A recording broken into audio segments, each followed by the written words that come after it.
In a world where hopium and common sense collide, starring the CryptoKeeper and BlockchainCrusader. Welcome to Debate Crypto. Welcome, crypto family. It is a beautiful Saturday night. We are here for Saturday Night Live. Let me just remind everybody, if you are on TikTok, make sure you jump over to Debate Crypto on YouTube. We'd love you to subscribe over there. So jump on over there. That's where we will be answering questions. And if you're in the live chat, X out of the live chat. Smash up the likes, guys. We appreciate every single one of you. We look forward to seeing you over there. So, Miguel, Saturday Night Live. What is on the podium tonight, brother? Amazon investing into crypto, right? That's the first off. Then we got the good old Squid Game token, massive rug pull. What a surprise that is right there, right? Oh. And then to wrap it up, we got Decentraland and all the metaverse tokens pumping hard ever since Facebook rebranded to Meta. Yeah, that is not a surprise. Good. I'm looking forward to getting into those, man. We definitely have some interesting topics there, some of which that are going to be huge for the market as a whole. So let me share. Actually, you know what? I'm just going to go straight into a little bit of basic TA for Bitcoin. Okay, Bitcoin currently is sitting at $62,234.83. But who's counting? Right? Oh man, we're counting. Plan B said over 63,000 by the end of October. So I know listen, the Plan B stuff has been so accurate. If they end up within $700-800 of that number, if we look back, they have been really on point a number of times. It's almost scary. It almost makes you wonder, right? But let me just touch on this. So down here at the bottom, we have the MACD. The MACD is actually planing out and starting to turn back bullish. So we might be a reversal there, which is definitely going to be fine. The RSI, the relative strength index, is sitting about 60, basically neutral. So we are looking a little bit overbought, but pretty neutral overall. So that's good. No issues there. And then the biggest news on the charts when you look at it is this bull pennant that's forming. I drew it up here. Boom. We've got boom, boom, boom. We've got basically what looks like a little flag. We call it a bull pennant. But check this out. So the way that you do a bull pennant to kind of to extrapolate out what this is going to look like moving further, possibly you take the flagpole and you look at, let's say it's going to break out from right where that green candle looks like it might be getting ready to jump out of that channel, and you extend it upward, and we are all the way up at almost 82K. Miguel, how do you feel about an $82,000 possibility of Bitcoin? I said, hey, I never doubted it 1 second in my life, right? So it's just a matter of time. I'm strapped into the rocket, baby. I'm ready to go to the moon, past the moon, straight to Mars, and start on my homestead out there.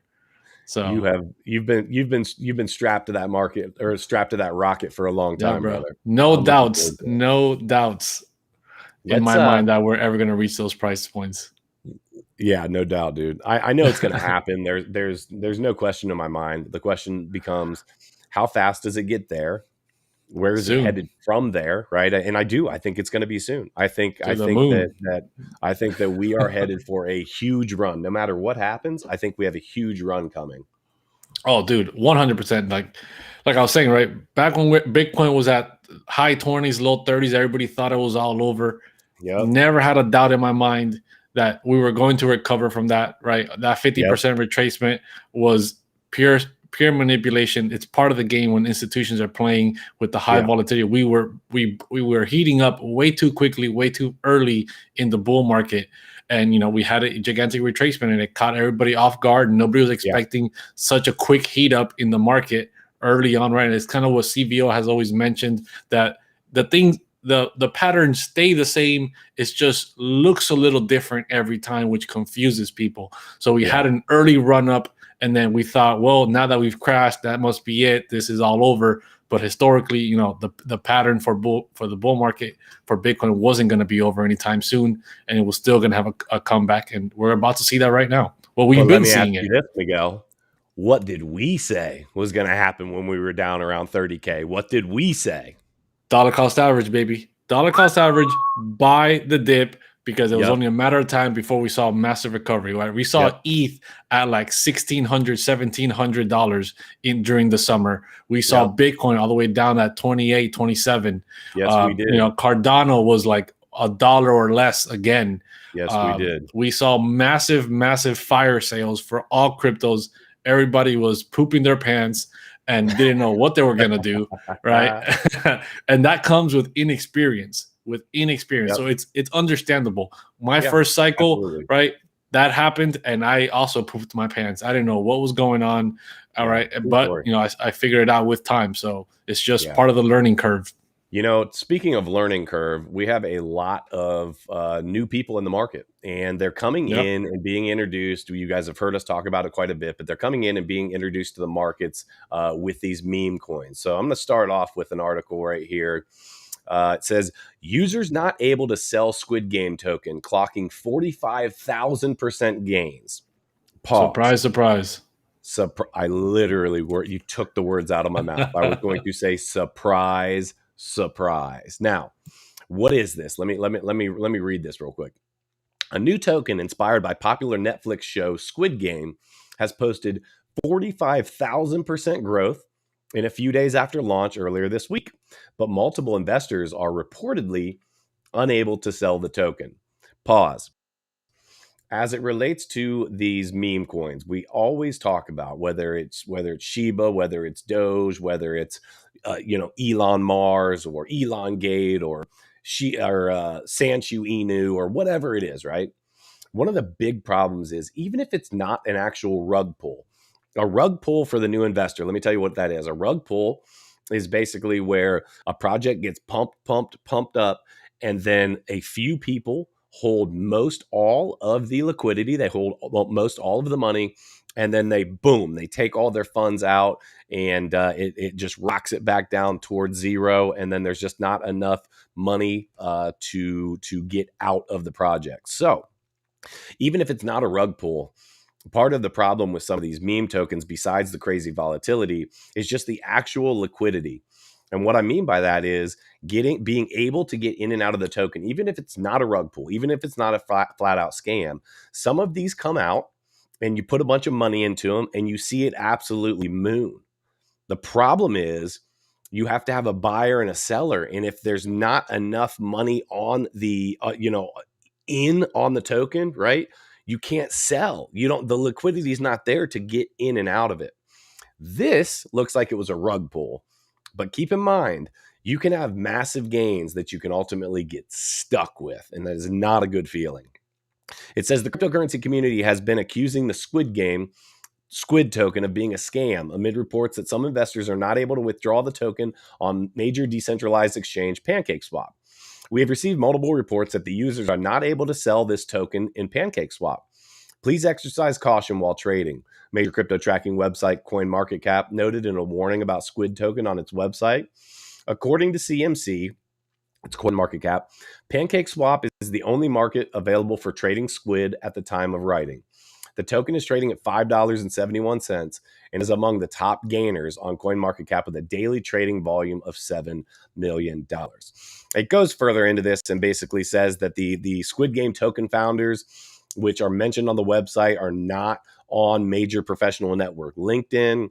Also was talked about how they are not replying to their tweets on Telegram or Discord. Yeah, they're gone. 100% rug pull, guys. You've got to have involvement. If they're not, so if they're anonymous, red flag. If they're not responding to anything, red flag. If it's not a person that you can literally look, feel, touch, see, and talk with, like you're talking with me, like you're interacting with me, red flag. Miguel, what are your thoughts on these? So it's not just even that. What do you expect from a token that was created off a show, right? Of a popular show of Netflix, and they go and create a spin-off token name on it. Obviously, that is a pump and dump. That is just a money grab on the attention Squid Game got on TV, on Netflix, and tried to create a lot of hype behind it. Same thing happens with all these Inu tokens, right? All these dog coins. They spin off each other's names to make some type of smaller variation. Baby Doge, Baby Floki, Baby whatever. Right? And it's like, guys, what are you expecting when you're getting into these tokens, right? It's the same thing when they created Ethereum Max. Everybody knows Ethereum. They created Ethereum Max thinking, well, we can get enough celebrities behind Ethereum Max, like they did with Floyd Mayweather. They did it with Kim Kardashian promoting Ethereum Max. This is going to get some traction and people are going to buy into it. If it's using another token's name already or something popular in culture right now, that's a huge red flag. Don't fall for that. Those tokens don't have any fundamentals behind it. They're just trying to create some hype and speculation behind itself from some other existing brand. Yeah, I couldn't be more on board with you. So speaking of hype, Miguel, we'll move off of that. We've talked a lot about the meme coins, and guys, we can't say it enough. Be careful. We want you to make money, and we know a lot of people are making money. Let me just say this real quick before we move on to this next article. Close friend of mine, we're actually going to bring him on the show soon, is big getting in and out of these meme tokens, okay? He literally is up massive amounts of money on some of these. But he will be the first to admit you. What I was getting at was he messaged me earlier and was talking to me about some of these massive gains that he's had on some of these tokens. And I'm like, man, it's just not for me. Okay. It's just not for me. He's done incredible with them, but it's just not for me. Right. So if it is for you, as long as you understand that it is a gamble, as long as you understand that you can get rug pulled very easily, as long as you understand that a lot of these projects don't have anyone on their staff, if you will, that's doxed. As long as you understand that you're taking a large gamble, hey, obviously do your thing, right? We're not here to give you financial advice anyway, but just be careful. Just be careful. But speaking of hype, let's talk about that metaverse, Miguel. Decentraland is up 44%, and it's actually this, I think, at this point, as metaverse tokens surge in wake of Facebook's Meta rebrand. Oh, yeah. So cryptocurrencies associated with metaverse, a persistent virtual shared universe, saw double-digit gain the last day in the wake of Facebook's announcement that it would rebrand to Meta with a mission to, quote, bring the metaverse to life. Decentraland's Mana token, the token for all of you that aren't on YouTube right now, is Mana, with 24-hour gains over 44.6%, bringing its price to around $1.15. The Sandbox rose by 21.5%, taking it to $1.02. Engine Coin saw modest gains of 10.8%. And then side note, we did have Basic Attention Token. This isn't in the article, but Basic Attention Token has been booming as well. And then they get into Axie Infinity, Flow. There's a number of other assets and projects that are doing really well. Miguel, talk to us about what the metaverse is. I'm not going to read this whole article. Talk to us about what the metaverse is on a general broad scheme. What is it? So I just made a video about this in my TikTok, and the metaverse is an online virtual space that is shared, right, between users, and it brings different aspects of real life into it. And it's the future of what the gaming world is. It's the future of how people interact in social media, right? That is the next step. Everyone's wondering what will be the next step after Instagram, after TikTok. It is the metaverse. And that is why Facebook is taking the lead and saying, before Facebook dies out, as it is a dying breed, right? Who's on Facebook? A lot older generations are on Facebook. It's not the younger generations anymore. So, I mean, I'm included in there, right? My sister, she's younger than me. She's not on Facebook. Other people that I know that are younger than me, younger cousins, not on Facebook at all. So they know this is the future. The metaverse is the next step, and they're rebranded, and they've set themselves up, right? They own Oculus. They've owned Oculus for many years now, and they're getting ready to create this new place where people are going to be socially interacting, whether it's concerts, whether it's just some type of online event, or just people having a good time, right? Sitting down, hanging out with their friends, playing some easy, ping pong like they do in the little commercial with their friends, and interacting. It's the next level of interaction in the online space. Yeah, spoiler alert, but Miguel and I are actually actively trying to figure out how we can meet up in the metaverse, how we can not only just for, for fun and to hang out and go, interact and, go ride a roller coaster, go to a movie, whatever, have some fun, do some rock climbing or whatever, but for business. Miguel and I live a long way apart from each other, and we have been seriously looking into, and we're both going to be buying the Oculus so that we can literally sit down and have a face-to-face, if you will, face-to-face, right? Meetings Digital to plan face. for to plan for our YouTube, to plan for our business as we move forward with debatecrypto.academy. At the end of the day, this is going to be huge. It will do nothing but just get bigger and bigger and bigger, and it's going to do well. Miguel, I just shared my screen. Yeah, it says cryptocurrency. Before we keep going, I just want to say, guys, if you're gonna get involved in the metaverse or interested, type it up in the chat. Hit metaverse. I want to see who's involved in the metaverse and wants to get in there. I want to see you guys in the chat typing up metaverse. Yep. Yeah, it's going to be wild. It's going to be huge. If you guys are in the YouTube chat, this is literally, if you look at this picture, this is an example of something that was going on within the metaverse, which is just absolutely wild. I think it's going to be insane. It's not just going to be within the metaverse, but then it clicks over to augmented reality.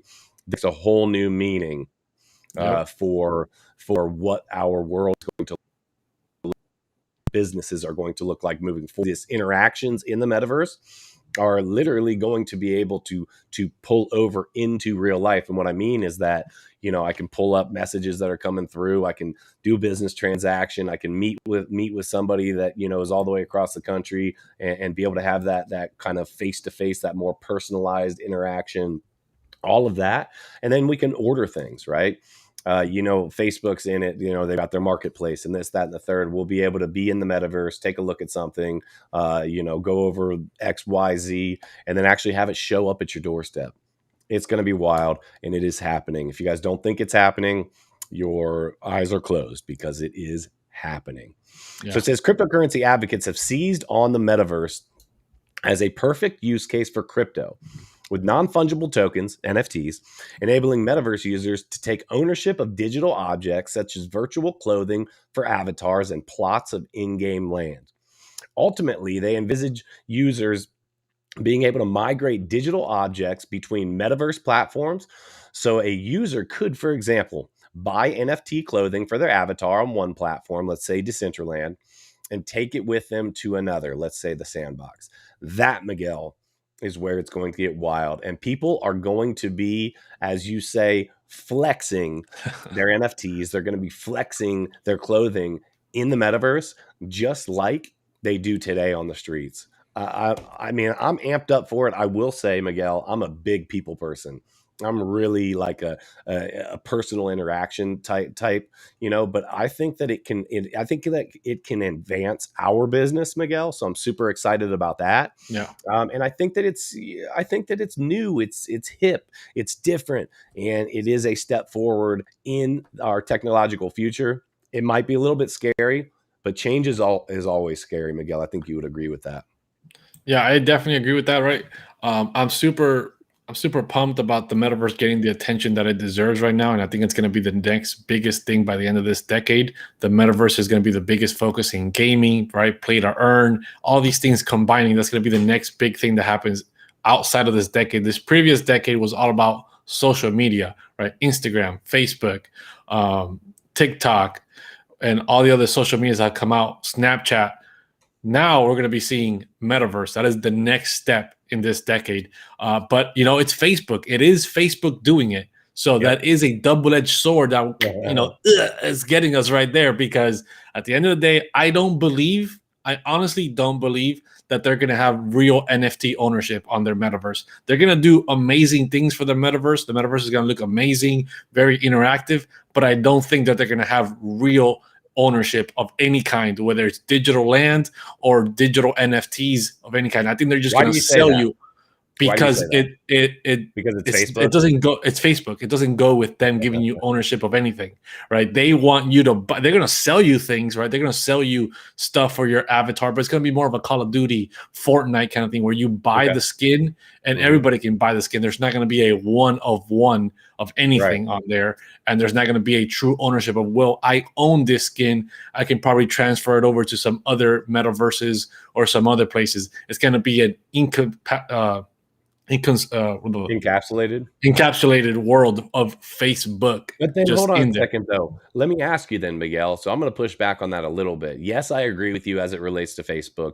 They've always been that way. They just buy people out, push people around, do their thing. A lot of people hate Facebook, but they have, unless they're just flat out lying, they are selling the technology at cost to enable it to be interoperable.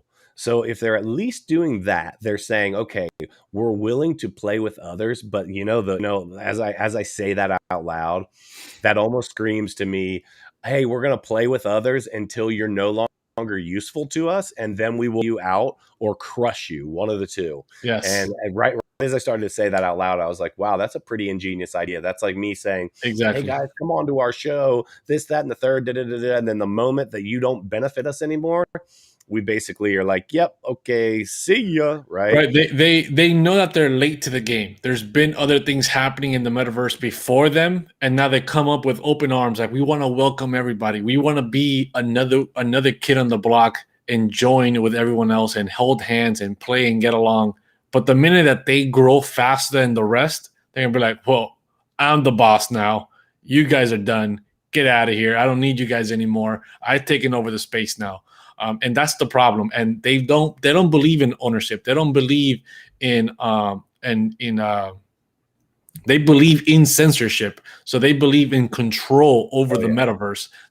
So they're going to control it, and they can't control it by giving you digital space. They can't control it by giving you digital NFTs that you can do whatever you want on there. Yeah, Jeff in the chat said they are absolutely going to be a custodial meta. Jeff, that's a great comment, Jeff. I couldn't agree with you more. I totally agree with you on that. So yeah, we're looking forward to it. I think ultimately it is going to be the next step forward towards our ultimate future. But I also at the same time am low key nervous about what Facebook already has every freaking thing you could, like everything about us, right? That data, Miguel reminded me earlier today of how valuable that data is. We were talking about the price of Glassnode. I think it's something wild, $500, $600, $700, $800 a month, something like that. It's expensive, and that's for all of basically the data is essentially what it is. It's a data aggregator. It's got all the charts compiled and whale activity and just basically all this data. And I was like, man, Miguel, that seems like a crazy number. He said, are you kidding me? They have the most valuable thing on planet Earth right now, and that's data. And so with Facebook having that same data, now they can actually think about my daughter, 5 months old, right? Let's say this thing takes off 5 years from now, who knows where it'll be, right? For her, it will be absolutely the norm. It will be the norm. And so she will be raised essentially with the metaverse where I was playing Nintendo and Atari and figuring out just a little video game. Don't lie, bro. You were out there playing with rocks and sticks outside. Well, I was definitely out there doing that. There's no doubt about that. There's no doubt about that. But when video games became like the thing, right? We were sitting there and play, but we were only allowed to play for so long. Things are definitely changing. But for her, I can only imagine that this will be part of just life. It will be a part of school. It will be part of business. It will be part of everything in life as we know it. Oh, dude, definitely. I 100% see the next generation of kids going to school in the metaverse. Why does the teacher need to travel to a physical location to gather physically with a bunch of students and have these physical materials, right? You don't need pencil and paper anymore. They have digital smart boards in most schools. So go into a digital space remotely from anywhere. The teacher shows up, teaches her class. Everyone is sitting there, present, and they're interacting. They're answering questions. Yada yada yada. Hey, class is dismissed. Boom, take your thing off, and you're done. Or just hop into the next classroom that you got to jump into next, and so on. Part of the problem with that will be two things, at least at first. One will be control over the classroom. Two, what do you mean control over the classroom? Well, I mean, ultimately, you have no way to discipline. You don't have you can smack them over the forehead or anything. and then at the end of the day, they can take off their glasses, walk out of class, whatever. But here's the other problem at first. It will be that will work if parents are going to be in the home, because if parents are still going to work, which I know that's phasing out more and more and more and more. I agree, it is. But if parents are still going to work, they still want a little bit of a break in that time when the kids go to school. So that's not gonna happen, dude. That's not gonna happen. People are gonna go more remote, more metaverse, right? That's the whole thing about Facebook, the workspaces. People are gonna go into workspaces digitally to have meetings, business meetings. Just how Zoom blew up over the time of the fog around the world, right? Because everybody was having business meetings on there. That is what the metaverse is going to be giving. That's what Facebook is going to be giving, a workspace for parents to jump in, right? Yeah. There's going to be ways around it, right? Maybe parents that do have to leave the home and they can't leave the child there. There's going to be literally daycare centers where you're just going to drop off your kid, and those people there are just going to make sure that the kid puts the headset on and logs into its classes and does his work there. And it's just going to be a babysitting center, but it's going to be a school instead of having all these gigantic schools. I'm dreading some of this. Like, ultimately, I'm dreading some of this. I think that I think that it takes away, at least right now, with we're having a personal interaction right now, right? We're digital right now, bro. We're digital right now. We can play that game, but I can see you for who you are. You see me for who, right? Oh, you think that's not going to happen? You see my surrounding. So you think that it's going to go full on like this? Oh, of course, right? It's gonna come to the point. We already have facial recognition software. Yes, agreed. Right? Agreed. It's just about, right? We put these face filters on. We're on TikTok or on Snapchat or Instagram. They're gonna be able to replicate our face into the digital space, and it's just gonna be us in there. Right. And we're going to have the option. If we want to be ourselves, we can. If we want to digitally replace ourselves with an avatar, we can. Right. Like when you see Player Ready 1, the avatars can look very close to what the actual person looks like if they wanted to, but they can choose to alter some features of themselves. So when you see these like really animated movies that the animation looks kind of real, like video games, right? When you play Uncharted, they almost look like a real person. Now imagine your face being there digitized. So that's gonna happen, bro. That's gonna happen. Right. Okay. It's scary. That's all I got. It's scary. So let's move on. We've been talking about the metaverse quite a bit lately. Let's move on to Amazon. So let's talk about another company that is actively trying to rule the world. So Amazon Web Services looks to drive crypto settlement and custody to the cloud. So Amazon Web Services is searching for a specialist to foster digital asset underwriting, transaction processing, and custody in the cloud, according to a recent job posting. The infrastructure giant wants to hire a financial services specialist to work with global financial institutions and innovative fintechs and, quote, transform the way they transact digital assets. Examples being cryptocurrencies, CBDCs, which are central bank digital currencies, stablecoins, security-backed tokens, asset-backed tokens, and NFTs, from price discovery to execution, settlement, and custody. So a lot of people are like, wait a minute, crypto down. What are you trying to say, right? So ultimately, it says Amazon's much anticipated move into digital assets is expected to include some kind of payment token, a so-called maybe Amazon coin based on previous job postings. Meanwhile, tailoring its infrastructure to do things like cryptocurrency transaction processing and custody, which would be having a wallet, as likely to be seen as a smart move, one that IBM is also doing. Working hand in hand with our sales team, solutions architects, ISVs, and systems integrators, you will help deliver the solutions that move customers towards an end-to-end digital asset underwriting, transaction processing, and custody in the cloud, said the AWS job ad. Listen, Amazon would be, in my estimation, Amazon would be crazy to not be getting into the crypto game, right? Everybody's been waiting. Everybody's been waiting for Amazon to come out and say that, hey, we're holding Bitcoin on our balance sheet, or you can transact in Bitcoin or ETH or this, that, and the third.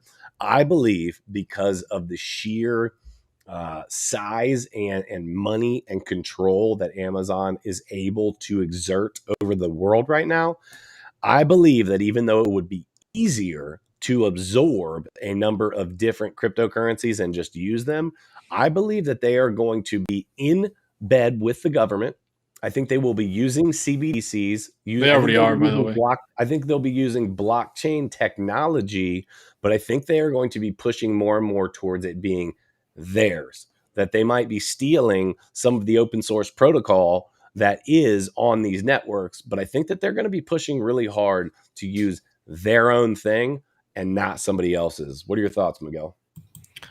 You're saying that Amazon's going to push to use their own thing instead of somebody else's? I think they are currently building and or working to be building their own thing while stealing open source protocol. It's open source for a reason, right? It's so that other people can use it. It can be interoperable, all that. So I think that they absolutely are going to be using that.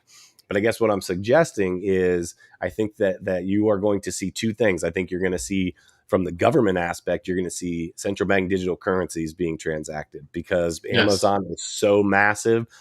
I can't see the government saying, "Oh yeah, just do your own thing." They already work with the government. So Amazon. Exactly. Amazon's WS system, WS software, basically is all in the government contracts for government software in the cloud and the Pentagon and all this stuff. So they're already deep in the government. They make more money with that than they do with the Amazon package system business itself. So they're definitely going to be using some type of central bank digital currency, and they're going to use crypto to their advantage. Right. It's the new trendy thing. They know they want to stay hip. They want to stay with the trends. They want to stay with the time. They're kind of like Facebook, right? Where wherever they can eat up another company and grow their business somehow, they're going to do it. They're not going to want to stay behind in any way possible. So adding this to their many things that they already do is great. And they already have the infrastructure to put it on the cloud with the cloud system that they already have set up. So why not? Does it concern you? Let's talk about this real quick. Yes. Let's zoom out a little bit. The answer is yes. Does it concern you that we have two behemoths? We have Amazon and Facebook that we're talking about tonight, right? Facebook basically creating an alternate reality for people to live, work, and play in. Okay. Yep. And now Amazon, who already essentially rules the freaking world as it is bringing crypto in to the to the mainstay. It's going to make it absolutely just part of what they do. Does it concern you that these massive conglomerates are going to be interacting with us as it relates to, I don't think there's any way to get away from the fact that they are going to have a massive part in the way that my daughter she grows up. And yours as well. You know what I mean? Like, I 1000% am worried about it. The minute Facebook announced this thing, I was pissed. I was very angry about it because what were you angry about? About Facebook taking the lead on the metaverse, right? They're putting themselves up there where the average. You got to think about the many people that are in crypto to the many people that are not, right? And the majority of people in the world are not into crypto. But they know Facebook. Correct. And Facebook announcing itself as a metaverse company, everyone's going to think Facebook was first.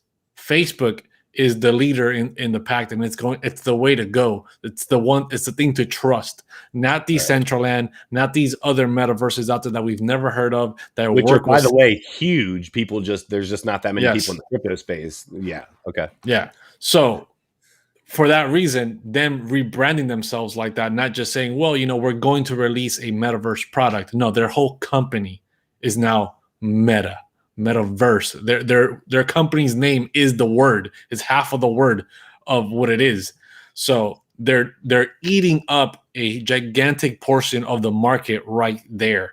And that is worrisome, right? And then we have Amazon coming in as well into the crypto space. Yeah, where do you see Amazon playing into this? What do you see them? How do you see them filling into that metaverse / crypto space? So they're still early, right? I don't know how they're going to concrete themselves in. I'm sure they're trying to get attention by having some type of, maybe eventually producing an exchange themselves or something of that kind, right? With their cloud service, they're going to get the regulation from the government. They're going to get the okay. They're going to get the green light to do it. Right. So they're going to work with that. They're going to work with centralized digital currencies, right? They're going to work with all that stuff. So they're going to make their way there and make themselves like another competitor to Coinbase. It's not going to be Coinbase is the chosen one, but it's a decent competitor in the United States that pushes out Binance or pushes out some of these other exchanges. Somebody just said, I glanced down at my TikTok and they said, well, they won't be able to deliver packages in Meta. And let me answer this. They will. But they will. So let real quick. So in the metaverse, we are going to start to transact in businesses. Let me give you a really simple idea. So Miguel and I open up a t-shirt storefront in the metaverse, right? Which absolutely exists already. Right? It's already there, right? So it is a store that you walk in and you start looking around at merchandise and you can actually purchase the merchandise and then it will go to your home. I believe, and this is where I was headed with this, Miguel, I believe that Amazon will be that massive place where you can go just like it is now to shop. But I think they are going to build on top of the metaverse, and you're going to be able to actively interact and look at these items before you actually purchase them and actually inspect them a little bit closer, or at least will feel that way, as opposed to just looking at swiping through a few pictures of them. Yeah. You're going to be able to pick this up. You're going to be able to look at it. You're going to be able to analyze it. You're going to be able to look at the metrics of whatever it is that you're buying. A huge marketplace, right? That's what they are. Yes. They're a marketplace right now. They're going to be a marketplace in the digital space. Yep. Right now you can create a t-shirt company through Amazon where it's print on demand, right? You just upload your designs and they'll take care of everything for you in the background. Same thing with the metaverse, right? People creating wearables and creating whatever, they can make it a streamlined, easy process on how to do it with their software. And you just jump on there and say, well, I want to produce all these, wearables, and Amazon's going to sell it for you in the metaverse. And everybody's going to know this is a trustworthy place. It's another way of competing with OpenSeas. They can do many, many things. And it's points of centralization, points of government control where they are well connected to the government, which is what worries me. I want unknown companies coming into the space and developing new things and them taking over versus having these huge, pretty much monopolies already, pretty much already now jumping into the metaverse, jumping into crypto and becoming these gigantic pillars in the crypto space and pushing everybody else out once again. Yeah, I think that it's interesting. I think that they have so much sway and so much push already that they're able to get away with things that otherwise maybe these newer companies are not going to be able to. And so we do need more and more innovation. We do need more and more people coming into the space and calling a spade and saying, hey, listen, this is overreach. This is too much power. This is too much censorship. This is too much of this. This is too much of that. The problem is we like the easy button. And, I joke with my wife all the time that at the end of this year, I'm going to look at her Amazon freaking, list to see how much, how much money / how many packages we bought. I tell her on a regular basis that we have at least one Amazon package every single day of the year. And that it's not an exaggeration. Now her response is always this. Well, I mean, it saves me from going to the store. It's so much easier. Da, da, da, da. And she's right. Okay. And then the other great one is, well, they sent, like, I do one order and they send them separately on separate days. And I'm like, listen, package it however you want. But what I'm getting at is it is the easy button. And I like it too. I like the fact that I could click right now. I actually did it earlier today. And I know that what I ordered is going to be there Monday morning, right? Yeah, No 2 problem. days. I don't have to 2 go days anywhere. And you got it. 2 days, boom, bam, slam, it's yours. You can actually order things right now, and they're working more and more on this with the drone services that they have. But you can order things right now that are delivered to you within hours. Yeah, not Prime. days. It's called Prime Now. Hours. Prime Now. Hours. I was sick in Chicago late one night. My wife is a nurse, and she was working night that night, and I was really sick. And my wife's like, well, just Amazon Now it. And at that point, she's the Amazon guru. I had no idea. I said, what do you mean? She said, they'll deliver it within like 2 hours to the house. And I was like, are you serious? And literally less than 2 hours later, I had soup and milk and crackers and all of these things sitting on my freaking doorstep. It is impressive. It is the easy button. But with that comes it's sketch. It's a little bit scary. Yeah. It is. They know everything about you, and with it being a new way of life, I am genuinely nervous about how. Yeah, it's definitely a new way of life that most Ready of us Player older, One, right? Yeah, most of us older generations are not accustomed to having drones flying over our house and dropping packages like Santa Claus down the chimney, right? Like, it's just weird. It's just weird having all this happening just instantaneous. And when you order something and says, well, it's gonna take 2 weeks, you're like, what? Mm-hmm. 2 weeks? Mm-hmm. What am I supposed to do waiting for 2 weeks? And it's like, that was the norm back in the day. On eBay, you would get something in 30, 40 days at the quickest. And now we're spoiled with if it's not 2 days or less, you're like, this is terrible service. I'll find it somewhere else. What's going on? Yeah, this is terrible. This is terrible service. I need it now, right? And what's the next step? Drones, jet pilots flying over your house, parachuting down and delivering it to you instantaneously. Yeah, shooting it directly into your headset digitally, and boom, you get it there. Yeah, it's crazy, man. The world is changing faster than we can adapt. That is 100% happening, and it's scary. And the younger generations are eating up these changes so quickly that they're also quickly evolving and not seeing the dangers and the red flags that all this technology and all these changes come with, because they're growing up with it. And it's just, they can't do anything about it. They're just a part of the transition. And maybe someday in the future, when we're all conquered by Skynet and there's only a few of us left, they will reference back to this show and be like, when I'm fighting against T2 and Terminator and everything like, damn, CryptoKeeper and BlockchainCrusader, I remember watching them in Debate Crypto, and they warned us about this. Why didn't we listen? Jeff Merrill says in the chat about halfway down, Miguel, if you want to pull it up, you can. If not, no big deal. But says also, fun fact, blue light can affect children's brain development. This can actually make the world and I'm sorry, my daughter is in the background there. No worries. Don't worry, my wife is in there with her. I just need to turn this down. Yeah, just put her on mute. Who cares? No, my wife's in there. And it says that this can actually make the world a less critical thinking environment. I guess I want to kind of close with this, Miguel.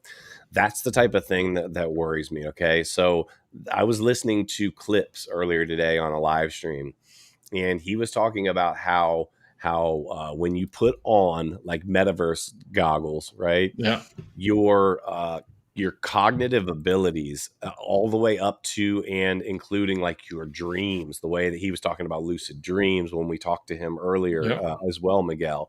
But it basically is telling your mind that X, Y, and Z are happening, even though they're not truly happening, but you're accepting it as a reality. And every action has a reaction. I forget what that law is, but every action has a reaction. Newton's law. Is that Newton's law? Yeah, Newton's second or third law of every force has a equal or reaction or whatever the hell it is. Yeah. So my concern with all of this is more what that looks like. Just like, okay, and I'm going to use a really bad example, but I think you'll at least appreciate this. Back in the 30s, there were cigarette commercials with doctors smoking cigarettes because they literally put it off as if it was healthy. No, not just the cool thing to do. Healthy. Okay. Now, fast forward, right? 80, 90 years, right? People would laugh you out of the building. We know how bad smoking is for you. We don't know from long-term studies what our brains are going to do or how they're going to develop or how things are going to change for the better or for the worse from utilizing these services, if you will.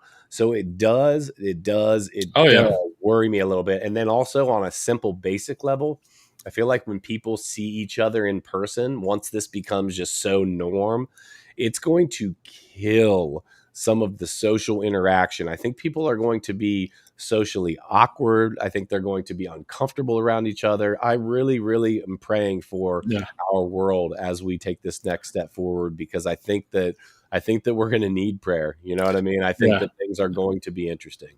Until the metaverse doesn't have a way to get you drunk, we will still be okay with physical interactions. Once you can get drunk in the metaverse, but not have a physical after effect from it, but have the closest to experience ever, dude, it's all over. I'm not gonna go hang out and get drunk at a bar. I'm gonna get drunk in the metaverse.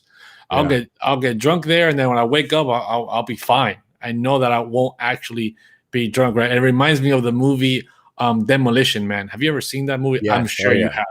I'm sure you have. It's definitely from Wesley Snipes, baby. Yeah, Wesley Snipes and Sylvester Stallone.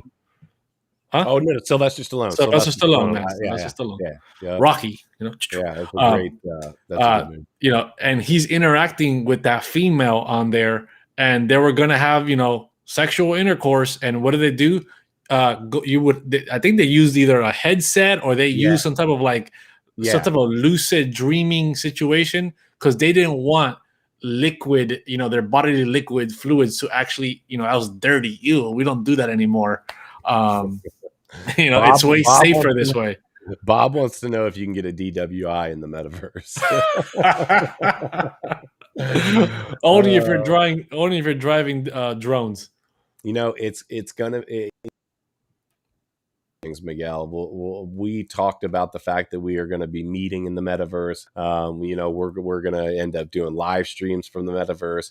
Earlier, Rob said we're going to start meeting. We're going to start having the Debate Crypto Academy seminars in the metaverse. Which, side note, you're not wrong. We will probably offer that as soon as that is available. We probably really will offer that. I think it's going to be dope.